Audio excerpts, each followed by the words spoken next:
Okay, what we're going to do is we're going to upload a quiz to Google Drive, and it's really important that you follow these steps so that you don't end up having 100 kids on the same document. So the way you do that is you click on the link that is sent to you, and it will usually, any link that's sent to you will open up the same way. So I'm just going to use one of these as the link.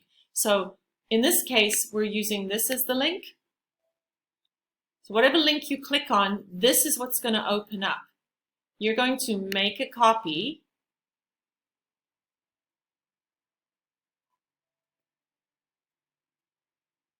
And it takes a while.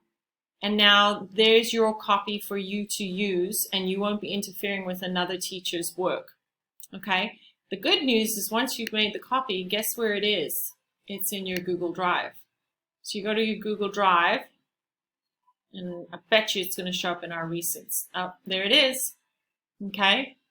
I would put it all in your StoneFox folder. But anyway, now what we're going to do is we want to share this with the kids. We want the kids to do this. So we're going to, remember, if I open Classroom here, this is going to disappear, and I don't want to do that. So I'm going to open another tab.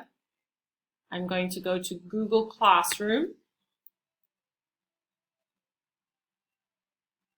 And I'm going to open up my class. And what is it that I want to do? I want to create an assignment in classwork.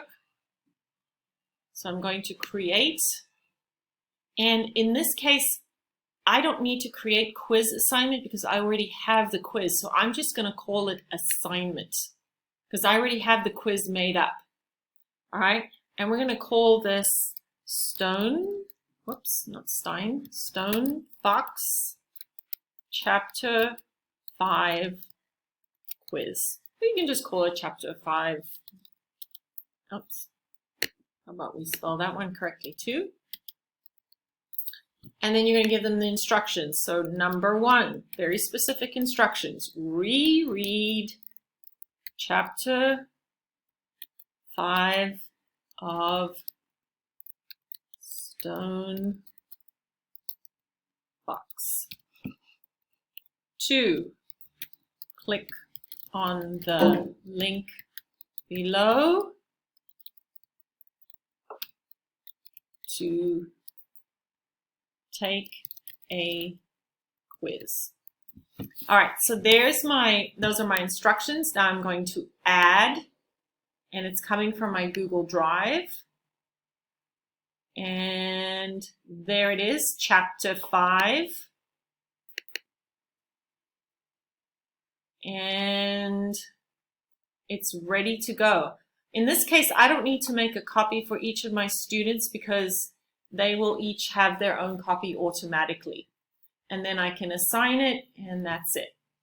All right, don't forget to give it points. So you might want to look at it, see how many questions are on here beforehand. Looks like 6 questions. So let's just give it 6 points just for fun this time. 6 points. Put your due date, make sure it's going to all the kids, and then you're going to assign it. All right, that's how you add something when you get to that screen of where it says make your own copy.